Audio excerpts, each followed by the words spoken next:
നീണ്ട 32 ദിവസങ്ങൾ രാപ്പകലില്ലാതെ ആശമാർ സമരം ചെയ്തപ്പോൾ മുഖ്യമന്ത്രി പിണറായി വിജയനോ ആരോഗ്യമന്ത്രി വീണ ജോർജിനോ നൽകാൻ കഴിയാത്ത ഉറപ്പ് വാക്ക് അത് പാലിച്ചത് കേന്ദ്രമന്ത്രി സുരേഷ് ഗോപിയാണ്. വിഷയത്തിലേക്ക് കേന്ദ്ര സർക്കാരിന്റെ ശ്രദ്ധ ക്ഷണിക്കുകയും ഇടപെടൽ നടത്തുകയും ചെയ്ത സുരേഷ് ഗോപി ആ സന്തോഷ വാർത്തയുമായി അന്നേ ദിവസം രാത്രി തന്നെ ആശാ സമരക്കാർക്കടുക്കിലേക്ക് ഓടിയെത്തിയപ്പോൾ തെളിഞ്ഞത് അവരുടെ മുഖം മാത്രമല്ല, മനസ്സുമാണ്. തലസ്ഥാനം ആറ്റുകാൽ പൊങ്കാലയിൽ ഭക്തി നിർഭരമാകാൻ തയ്യാറെടുക്കുമ്പോൾ ആശമാരുടെ മനസ്സ് നീറിപ്പുകയുകയായിരുന്നു. എന്നാൽ ആശാപ്രവർത്തകരുടെ ഇൻസെന്റീവ് വർദ്ധിപ്പിക്കുമെന്ന ഉറപ്പ് ലഭിച്ചതിന് പിന്നാലെ കേന്ദ്രമന്ത്രി സുരേഷ് ഗോപി രാത്രി സമരവേദിയിൽ എത്തിയപ്പോഴാണ് ആശമാർക്ക് പ്രതീക്ഷ കൈവന്നത്. രാവിലെ യാത്രക്കിടയിൽ സമരവേദിയിലെത്തിയ കേന്ദ്രമന്ത്രി പൊങ്കാല കിറ്റ് എത്തിക്കാമെന്നും ഉറപ്പു നൽകിയിരുന്നു. ശേഷം വൈകിട്ട് പാർട്ടി പ്രവർത്തകരുടെ നേതൃത്വത്തിൽ 100ഓളം പേർക്കുള്ള അരി, ശർക്കര, വാഴക്കുല, തേങ്ങ എന്നിവ സമരവേദിയിൽ എത്തിച്ചു നൽകുകയും ചെയ്തു. ഇതിൽ നിന്നും നമുക്കൊന്ന് മനസ്സിലാക്കാം. ആശാ സമരം ആധികാരികമായും വൈകാരികമായും കണ്ട ഒരേ ഒരു നേതാവ് അത് കേന്ദ്രമന്ത്രി സുരേഷ് ഗോപി മാത്രമായിരുന്നുവെന്ന്. കാരണം സുരേഷ് ഗോപി സ്ഥലത്തെത്തിയ ശേഷം മാത്രമാണ് കോൺഗ്രസ്കാർക്ക് പോലും ബോധോദയമുണ്ടായത്. തുടർന്ന് എവിടെയൊക്കെയോ എന്തൊക്കെയോ കാട്ടിക്കൂട്ടലുകളും നടത്തുന്നുണ്ട്. നിലവിൽ CPM-ഉം സംസ്ഥാന സർക്കാരും ഇപ്പോഴും തള്ളിപ്പറയുന്ന ആശാ വർക്കർമാരുടെ സമരം രാജ്യത്തെ ലക്ഷക്കണക്കിന് വരുന്ന ആശാ വർക്കർമാർക്ക് സഹായകമാകുന്ന ചരിത്ര സമരമായി മാറിയിരിക്കുകയാണ്. എല്ലാവരാലും അവഗണിക്കപ്പെട്ടിരുന്ന ആശാ വർക്കർമാരുടെ വേതന വിഷയം രാജ്യത്തിന്റെ ശ്രദ്ധയിൽ കൊണ്ടുവരാൻ കേരളത്തിലെ ആശാ വർക്കർമാരുടെ സമരം കൊണ്ട് സാധിച്ചിട്ടുണ്ട്. SUCI എന്ന സംഘടനയ്ക്ക് കീഴിൽ തുടങ്ങിയ സമരം ചരിത്രത്തിൽ ഇടം പിടിക്കാൻ പോകുന്ന നിലയിലേക്കാണ് വളർന്നിരിക്കുന്നത്. ആശാ വർക്കർമാരുടെ ഇൻസെന്റീവ് ഉയർത്തുമെന്ന കേന്ദ്ര ആരോഗ്യമന്ത്രി തന്നെ പാർലമെന്റിൽ പ്രഖ്യാപിച്ചിരുന്നു. ഇതിന് പിന്നാലെ ആശാ വർക്കർമാർക്ക് പ്രതീക്ഷയായി പാർലമെന്ററി സ്റ്റാൻഡിംഗ് കമ്മിറ്റിയും മുന്നോട്ട് വന്നിട്ടുണ്ട്. നിലവിൽ ആശാ വർക്കർമാർക്കുള്ള ധനസഹായം ഉയർത്തണമെന്ന് പാർലമെന്ററി സ്റ്റാൻഡിംഗ് കമ്മിറ്റി ആവശ്യപ്പെട്ടിരിക്കുകയാണ്. ആശമാർ താഴെത്തട്ടിൽ നടത്തുന്നത് നിർണായകമായ സേവനമെന്ന് കമ്മിറ്റി ചൂണ്ടിക്കാട്ടുന്നു. ആരോഗ്യ മന്ത്രാലയ സ്റ്റാൻഡിംഗ് കമ്മിറ്റിയാണ് ഈ ശുപാർശ നൽകിയത്. നിലവിൽ 5000 മുതൽ 9000 വരെയാണ് ആശമാർക്ക് കിട്ടുന്ന ധനസഹായം.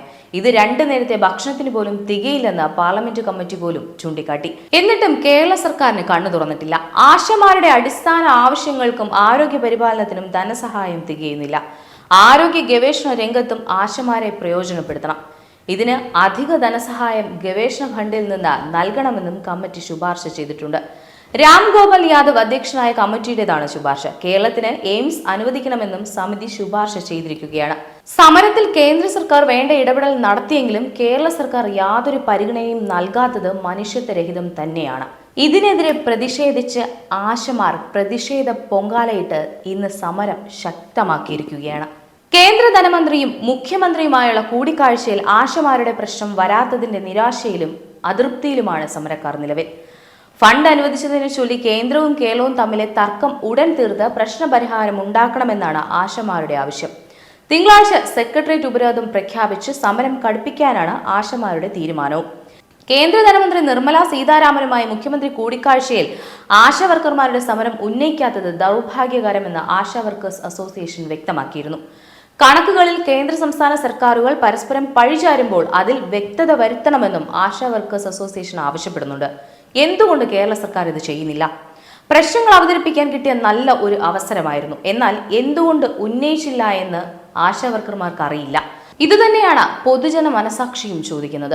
മാധ്യമങ്ങളിൽ വന്ന അറിവ് മാത്രമാണ് ഇത് സംബന്ധിച്ചുള്ളതെന്നും എന്നാൽ കണക്കുകൾ സംബന്ധിച്ച് ജനങ്ങളിൽ പുകമറ സൃഷ്ടിക്കുകയാണ്. ഇതിൽ വ്യക്തത വരുത്തേണ്ടതുണ്ടെന്നും ആശാ വർക്കേഴ്സ് അസോസിയേഷൻ പറയുന്നുണ്ട്. നിലവിൽ രാഷ്ട്രീയമില്ലാതെ ആശമാരുടെ പ്രശ്നങ്ങൾ കേന്ദ്രമന്ത്രി സുരേഷ് ഗോപി കേന്ദ്രത്തിൽ അവതരിപ്പിച്ചിട്ടുള്ളതാണ് ആകെയുള്ള ആശ്വാസം. ആശാ വർക്കർമാർക്ക് നല്ലത് സംഭവിച്ചേ മതിയാവൂ എന്നാണ് തന്റെ പക്ഷമെന്ന് കേന്ദ്രമന്ത്രി സുരേഷ് ഗോപി നിലവിൽ അറിയിച്ചിട്ടുണ്ട്. സമരം നീട്ടിക്കൊണ്ടു പോകരുതെന്ന് എനിക്ക് എങ്ങനെ പറയാൻ പറ്റും? നിങ്ങൾ സിക്കിമിനെ കണ്ടുപിടിക്കൂ, ആന്ധ്രയെ കണ്ടുപിടിക്കൂ, അങ്ങനെ കൂടുതൽ സംസ്ഥാനങ്ങൾ ലൈനപ്പിൽ വരും. അവർക്ക് എന്തായാലും നല്ലത് സംഭവിച്ചേ മതിയാവൂ. അതാണ് എന്റെ പക്ഷം. ഞാൻ ആരെയും കുറ്റം പറയില്ല. സർക്കാർ അതിന്റെ സമയമെടുക്കും. പണം കായ്ക്കുന്ന മരമൊന്നുമല്ല. പറഞ്ഞ ഉടനെ ഒത്തുതീർപ്പാക്കാൻ എവിടെ നിന്ന് എടുത്തു കൊടുക്കും? അതൊക്കെ അവർക്ക് നോക്കണ്ടേ? സമരം നീട്ടിക്കൊണ്ടു പോകുന്നതിൽ ഇടപെടുമോ എന്ന ചോദ്യത്തിന് മന്ത്രിയുടെ മറുപടി ഇതായിരുന്നു. ശരിയാണ്, ശമ്പളം കൊടുക്കാൻ കാശില്ലാതെ വരുന്ന കേരളത്തിലെ ആദ്യത്തെ സംഭവമല്ല ഇതെന്നിരിക്കെ കാത്തിരുന്ന് നേടിയെടുക്കുക മാത്രമാണ് പ്രതിവിധി. അത്തരമൊരു സാഹചര്യത്തിൽ തീർച്ചയായും സുരേഷ് ഗോപിയുടെ ഇടപെടൽ ആശ്വാസകരം തന്നെയാണ്. നിലവിൽ വേതന വർധന ഉൾപ്പെടെയുള്ള ആവശ്യങ്ങൾ ഉന്നയിച്ച് കേരള ആശാ ഹെൽത്ത് വർക്കേഴ്സ് അസോസിയേഷന്റെ ആഭിമുഖ്യത്തിൽ തിരുവനന്തപുരം സെക്രട്ടേറിയറ്റിന് മുന്നിൽ നടക്കുന്ന രാപ്പകൽ സമരം 1 മാസമാണ് പിന്നിട്ടിരിക്കുന്നത്. ആവശ്യങ്ങൾക്ക് പരിഹാരം കാണാൻ കേരള സർക്കാർ തയ്യാറാകാത്ത സാഹചര്യത്തിൽ മാർച്ച് 17 സെക്രട്ടേറിയറ്റ് ഉപരോധിക്കുമെന്നാണ് സമരസമിതി അറിയിച്ചിരിക്കുന്നത്.